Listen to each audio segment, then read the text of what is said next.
Shalom, selamat pagi. Saudara-saudara, sebelum kita mendengarkan firman Tuhan, mari kita berdoa. Ya Allah Bapa Surgawi, terima kasih atas segala berkat dan anugerah-Mu. Kami boleh memasuki hari yang baru. Biarlah Tuhan, kami mengawali hari ini dengan mendengarkan firman-Mu, memohon petunjuk, memohon perlindungan-Mu, sehingga hari ini menjadi hari yang sukacita, hari yang penuh berkat dalam hidup kami. Dalam nama Yesus Kristus, kami berdoa dan mengucap syukur. Haleluya. Amin. Saudara-saudara yang terkasih, firman Tuhan bagi kita pada pagi hari ini tertulis dalam kitab Sakaria 14 ayat 9. Begini bunyi firman Tuhan. Maka Tuhan akan menjadi raja atas seluruh bumi. Pada waktu itu, Tuhan adalah satu-satunya dan namanya satu-satunya. Saudara-saudara, firman Tuhan Sakaria 14 adalah pasal terakhir dari kitab Sakaria yang membicarakan tentang hari Tuhan.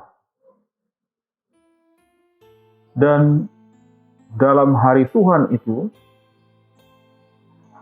digambarkan sebagai sesuatu hari yang penuh dengan kesengsaraan. Sebagian tertulis dalam ayat 1. Bahwa mereka akan mengalami kesengsaraan besar, mereka akan dijarah, hartanya dirampas, dan dibagi-bagi.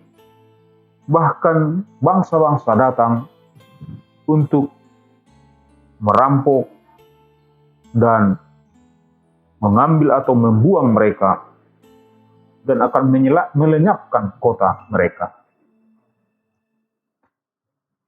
Situasi kesengsaraan besar ini sering juga menjadi pemahaman orang-orang pada zaman ini.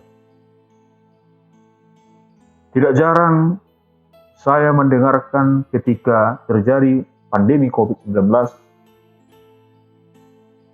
banyak mengatakan bahwa hari Tuhan sudah tiba, hari kiamat sudah dekat, sudah tiba. Ketika kesengsaraan demi kesengsaraan, bencana demi bencana terjadi, orang mengatakan hari Tuhan telah tiba, kiamat sudah dekat. Saudara-saudara, apa maksud dari nubuatan Zakaria yang menggambarkan bahwa hari Tuhan itu adalah hari yang penuh dengan kesengsaraan? Sebenarnya, hal yang paling mendasar dari kesengsaraan, maksud dari kesengsaraan demi kesengsaraan itu adalah rencana Tuhan untuk memurnikan umat pilihannya. Agar kesengsaraan umat Tuhan membawa umat itu berteriak datang kepada Tuhan Allah. Demikian juga kesengsaraan yang kita alami, hal-hal yang pahit kita alami, itu adalah alat Tuhan untuk mengingatkan kita kembali ke jalannya dan mengingatkan kita agar kita berteriak memohon kepadanya. Bukan sebaliknya, kita semakin jauh dari Tuhan karena kesengsaraan itu. Nah, saudara-saudara, Tuhan Allah tidak pernah memiliki rencana mendatangkan kesengsaraan bagi kita. Tapi justru keselamatanlah yang direncanakan Allah kepada kita. Sukacitalah yang mau Tuhan berikan kepada kita. Pemberontakan kita yang membawa kita ke dalam kesengsaraan. Maka dalam nubuatan Zakaria Dia melihat pada waktu itu akan mengalir air kehidupan dari Yerusalem. Setengahnya mengalir ke Laut Timur, dan setengahnya lagi mengalir ke Laut Barat. Hal itu terus berlangsung dalam musim panas, dalam musim dingin. Air mengalir sebagai simbol kehidupan, di mana Yesus juga mengatakan bahwa dialah air kehidupan. Maka nubuatan Zakaria ini adalah nubuatan tentang datangnya Yesus Sang Mesias, Sang Juru Selamat. Dia adalah air kehidupan. Sebab dia ketika berbicara dengan perempuan Samaria di sumur itu, kalau kau merasakan anugerah Tuhan Allah, kamu akan meminta air kehidupan, kamu tidak akan haus lagi. Kalau dunia ini selalu memberikan kehausan kepada kita, tapi Yesus memberikan kelegaan kepada kita. Nah, kalau umat Tuhan mengalami kesengsaraan, dijajah, dirampas, diinjak-injak oleh bangsa lain, maka pada hari Tuhan, Tuhanlah Raja di atas segala raja. Tuhan akan membalaskan kepada bangsa-bangsa yang telah menindas, menginjak-injak, merampas harta kekayaan dari umat pilihan Tuhan. Tidak ada yang sanggup melawan dia. Nah, saudara-saudara, kalau kita sekarang melihat masih ada penguasa-penguasa, bangsa-bangsa, raja-raja yang menindas umat Tuhan, percayalah pada waktunya bahwa semua akan tunduk bertekuk lutut di hadapan Tuhan Allah. Semua akan menyembah dia. Tidak ada yang terkecuali. Semua raja, semua penguasa dunia akan tunduk menyembah Tuhan Yesus, Sang Raja. Raja di atas segala raja. Saudara-saudara, banyak yang menanti-nantikan kapan hari Tuhan, kapan semua bangsa yang menindas umat pilihan, termasuk kita yang belum memiliki kebebasan untuk mendirikan rumah ibadah.